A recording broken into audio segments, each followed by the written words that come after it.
Welcome to Hormones Happen, the no-fluff podcast for men and women who are tired of feeling stuck in someone else's body. If you've been dragging through your day, struggling with stubborn weight, low sex drive, brain fog, or just feeling off, you're not crazy, and you're definitely not alone. I'm a nurse practitioner who's helped countless people transform their lives through hormone replacement therapy, and I've been through the journey myself.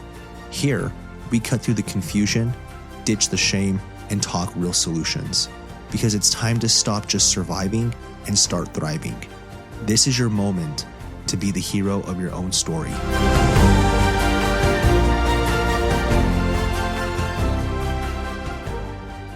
Welcome back to another episode of Hormones Happen. I've got a real treat for you guys today. And due to popular demand, I actually have Megan with us again. Hi, guys. I'm happy to be back. Thanks for having me, and let's get into it. So we're going to do a Q&A podcast because we are so inundated with questions. But first, I don't know if you guys know this, but Megan is on hormone replacement therapy. And I just want her to say a couple words as far as how easy it is to use the creams, because I know there's a lot of controversy of creams versus injections versus orals. And I've been very vocal with the fact that my first line for females specifically is the creams, right? Because we're able to adjust the concentration so much and they're so easy to apply. But let's hear it right from the horse's mouth. I'm not calling you a horse. How easy the creams are to apply. Yeah, so I've been on hormone replacement for going on almost a year. I think it'll be June or July. I have anxiety, so injecting anything or putting anything into my body is hard for me. And so with the creams, I kind of feel like I have a little bit more control that, in my mind, if I felt like I don't want this on my body, I can wash it off. I like it because it's just like putting on my deodorant every day. I literally just twist the cap and then I just rub it on the back of my knees as if I had deodorant, and I just apply it real easily. The consistency is pretty much just like a creamy deodorant. So it's just really simple to apply. And once you get into a routine, it just becomes second nature. So it is nice to have it. I do feel like they've helped me immensely, especially the progesterone with my anxiety. I don't feel like things that used to make me anxious do anymore. So riding in a car used to make me anxious, whereas now it's really subsided immensely and I don't have that anxiety around it. So overall, I feel a lot better. I feel like the creams help, and it's definitely worth checking out if you're having any symptoms. All right, guys, there you have it. The HRT helps immensely with anxiety, sleep, building muscle mass, losing body fat. It does a plethora of things, and it's going to affect everyone a little bit differently. But I just wanted to give a little bit of a talk to her to you guys to let you know exactly how she's feeling, because I get this question a lot from a lot of my women regarding how the creams work, what kind of things they can expect. And I think that the best kind of evidence, despite, what some people say, is anecdotal. So now let's get into the Q&A, guys.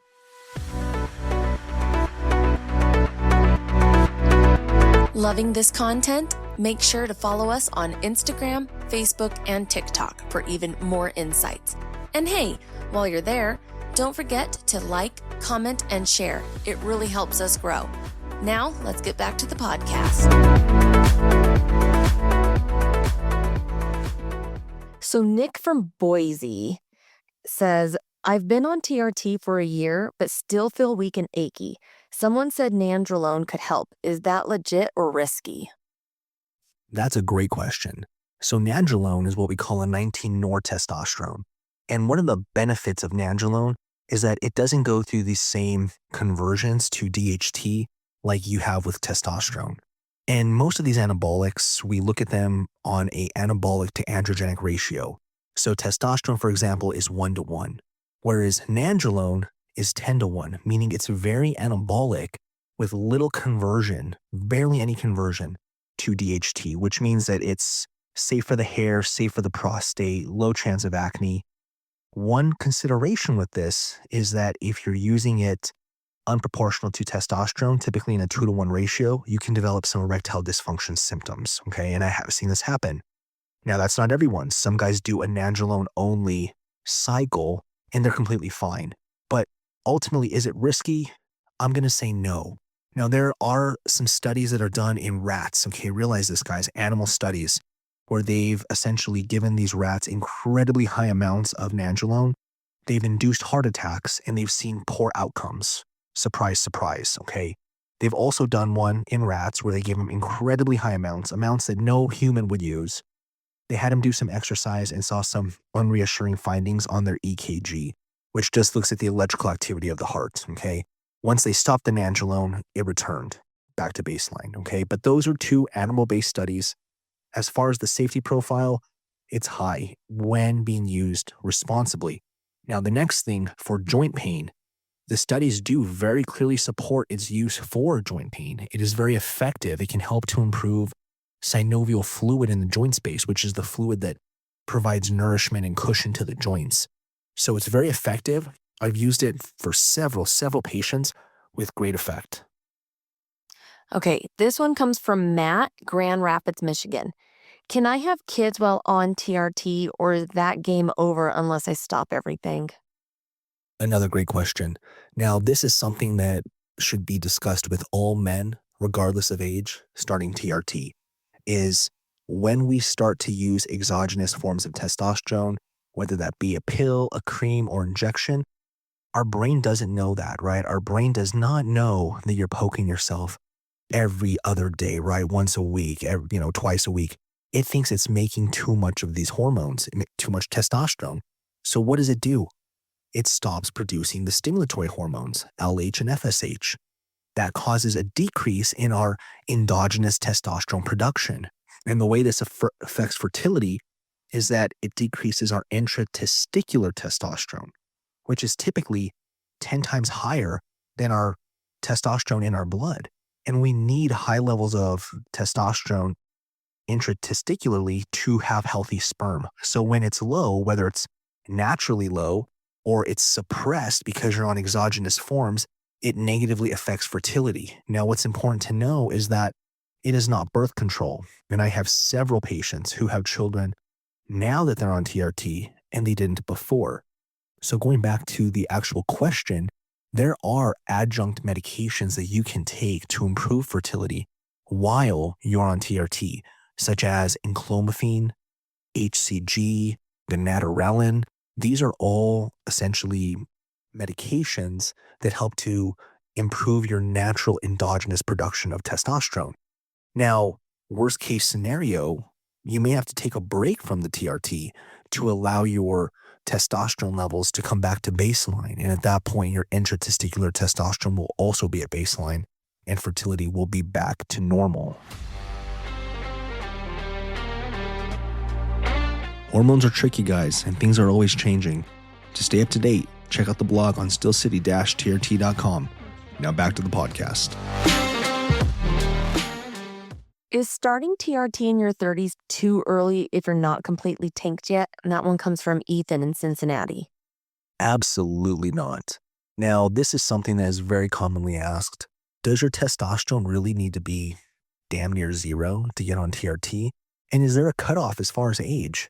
Now, it's very controversial, and some people say yes. There are clinics who will absolutely not treat someone younger than 30. There are some clinics that will absolutely not treat someone with a testosterone level greater than 500. But these are just arbitrary numbers, guys. I have patients who are in their early 20s and their testosterone levels are maybe a 100, 200. We are in a different society, guys. We are not aging naturally anymore. We're seeing generational decreases in testosterone. And unfortunately, there are a lot of young men who never get to experience a prime. They never get to have a peaked testosterone in their 20s. And I feel that's unfair. And for us to say you're too young or your testosterone isn't on the ground floor, that we shouldn't treat. Because when I started TRT, my total testosterone was around 600. No one would have touched me. But I can't even begin to tell you the benefits that it's had on me mentally and physically since I've started. And there are a lot of guys like that. And so I'm not a huge believer in that we need to categorize you to a specific number as far as age or your testosterone level. Now, just like we talked about with fertility, there are some considerations we need to discuss with younger men about family planning, and we need to educate them and guide them along this journey. It's not a set and forget, but no, the answer is absolutely no. You're not too young, and I don't know what your levels are, but it's highly unlikely that it's too high if you're experiencing any kind of symptoms. Ben from Scottsdale, Arizona. So I just hit 50 and I'm trying to stay sharp in a competitive field. Is TRT a smart move or am I just chasing youth? Look, man, there is nothing wrong with trying to chase your youth. Chances are, if you're in a competitive field, you're probably competing with a bunch of young bucks, right? And this leads me into talking about the benefits, the mental benefits of testosterone replacement therapy.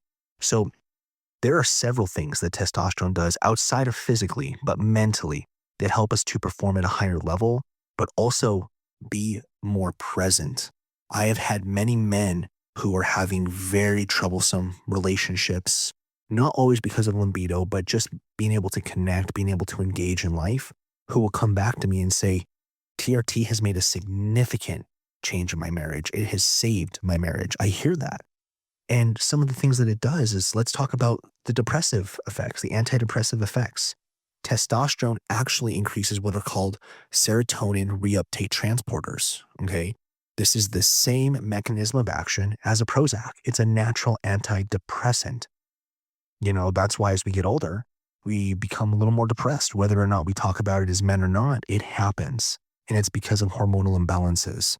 Testosterone also helps to improve your risk-taking abilities, which some people may say, well, I don't think that's a good idea. But at the end of the day, whether you're an entrepreneur, you're a salesman, it's all about calculated risks and having that confidence in yourself to do something, to portray yourself. It helps with self-esteem. It helps with motivation. So absolutely, TRT does give you a competitive advantage in professionalism and high performance areas of life. And a lot of these top earners, whether you look at Jeff Bezos, Elon Musk, these guys, believe it or not, are on TRT. Cole from Wichita, Kansas. Can nandrolone actually rebuild cartilage or is that too good to be true? Unfortunately, Cole, I'm going to have to say that's too good to be true. I've read quite a bit of literature on nandrolone, aka DECA, and I have not seen any real convincing studies that it's going to regrow connective tissue. Okay.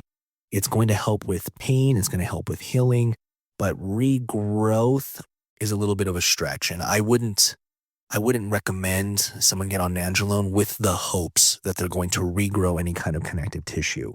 We do have peptides like BPC-157, TB500, even growth hormone secretagogues like samorelin or hexorelin.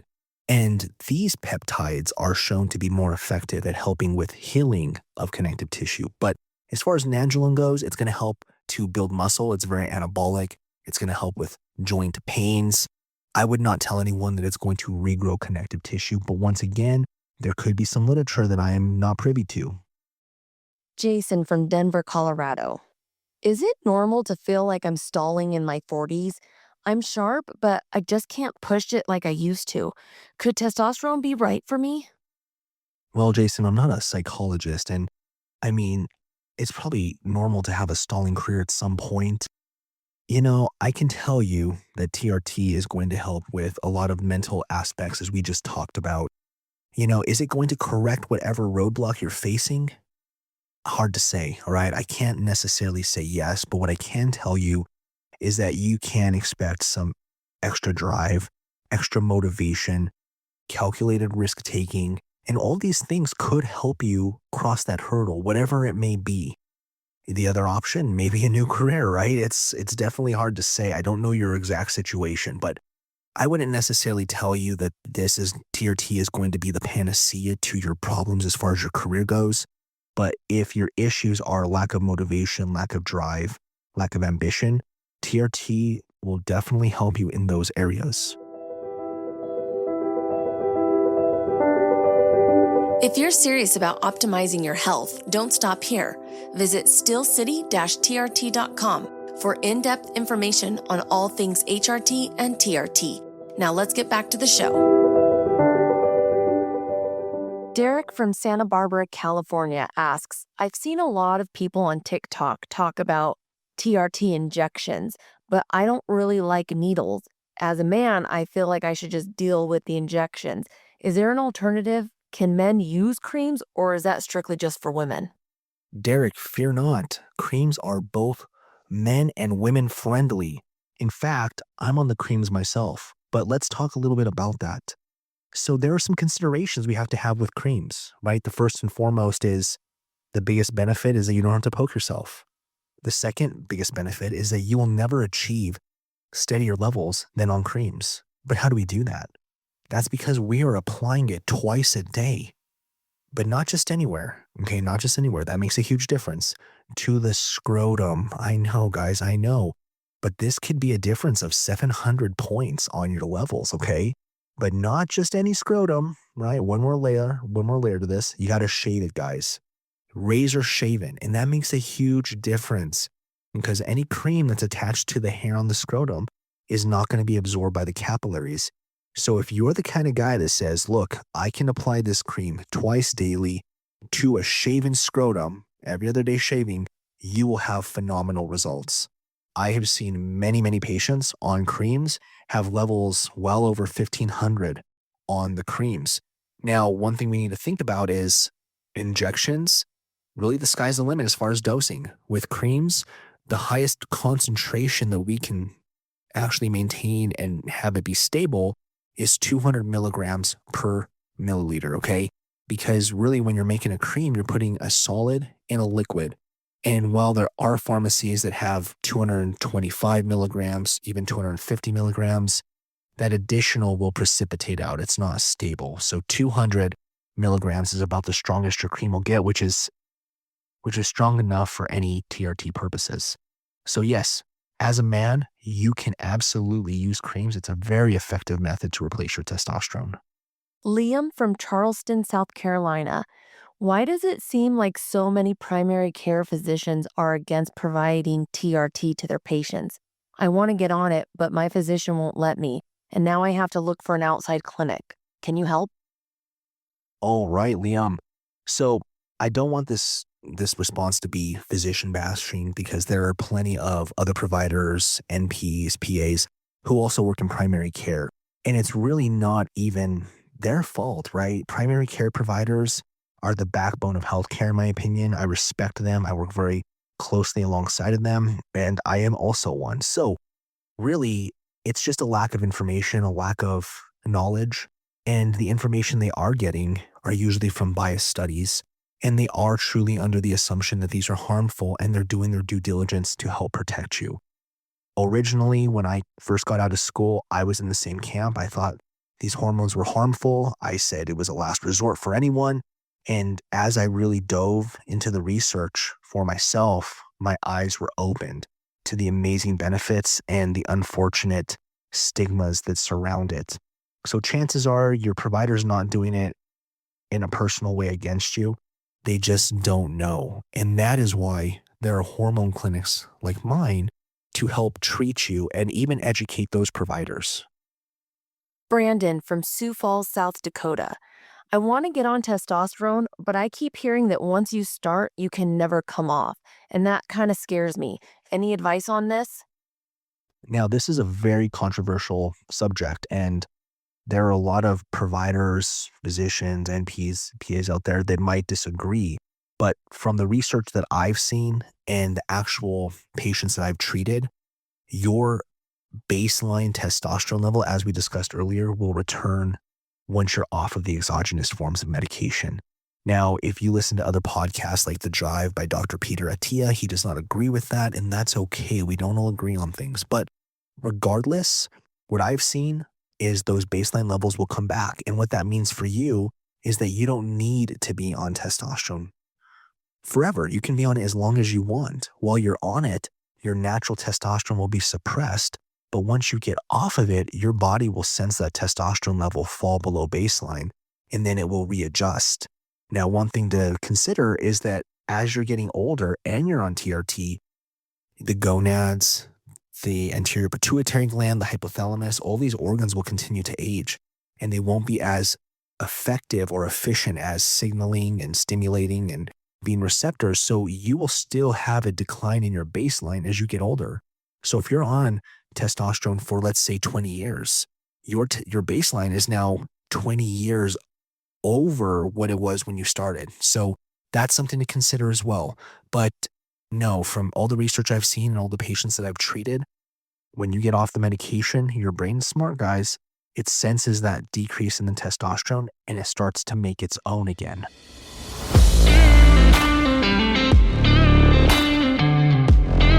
Let's get real for a second. Yeah, aging happens, but feeling exhausted, struggling with sleep, losing your edge in the bedroom, and watching your confidence tank, that's not just getting older. That's a hormonal imbalance, and you don't have to live with it. They'll tell you hormones are dangerous, but hand you a prescription with a mile-long list of effects. Enough is enough, guys. At Steel City HRT and Weight Loss, we cut through the noise. We offer safe, bioidentical hormone therapy customized to you and backed by real lab monitoring and personalized care. Because your health isn't one size fits all. If you're done with the BS and ready to feel like yourself again, strong, focused, and confident, call or text us at 719-669-4223. Let's build a plan that actually works for you. Steel City HRT and Weight Loss. Be the hero of your own story.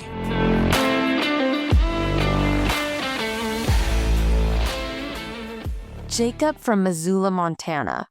I'm an older gentleman in my 50s. I want to get on testosterone for the benefits, but I've also heard a lot of scary stories about how it's bad for my heart. I don't want to have any complications as I age. Any advice on this? That's a great question, Jacob, and probably one of the most commonly asked questions when a man is starting testosterone. And unfortunately, there have been a lot of negative stigmas around the cardiovascular safety properties of testosterone. So much so that at one point they put a black box warning on it saying that this medication is bad for your heart. And a black box warning, for those of you who are unsure, is it's a warning on any medication that has such a life-threatening side effect or risk that they have to put it on there. Well, thankfully, it's been removed, I believe in 2017, because the studies were not supporting those claims. But furthermore, the Androgen Society just recently released a paper evaluating several different studies, the flaws in the studies, and then actually coming to the conclusion that testosterone has beneficial effects on the heart. And the main hypothesis as to why it might be harmful is because of the erythrocytosis, or increase in the red blood cells, increase in blood pressure, the increase in the muscle mass causing the heart to get thick and hypertrophic. But once again, the research has been evaluated, and they even said in the study itself, case closed. Testosterone is not harmful for your heart. So it's going to take a long time for us to actually accept those findings. But what you have to also realize is, what is your lifestyle outside of the medication? Because if you're injecting testosterone, you're sitting on the couch, you're eating shitty food, yeah, you're putting yourself at a huge risk of cardiovascular disease, but it's not the testosterone's fault, guys. It's your lifestyle. So if you use this as a powerful tool and not a crutch, it's completely safe for your heart. I value your time, guys, and this podcast is running a little over on time. So I'm going to go ahead and wrap it up. I just want to say thanks for joining us. Megan, thank you for being an amazing part of the podcast once again. Thank you again for having me. All right, guys. Hey, have a great day. And if you guys want any of these questions that you have burning in the back of your mind answered, send them either to hormoneshappen@steelcity-trt.com or even the social media pages. And we may go ahead and feature them on a Q&A episode.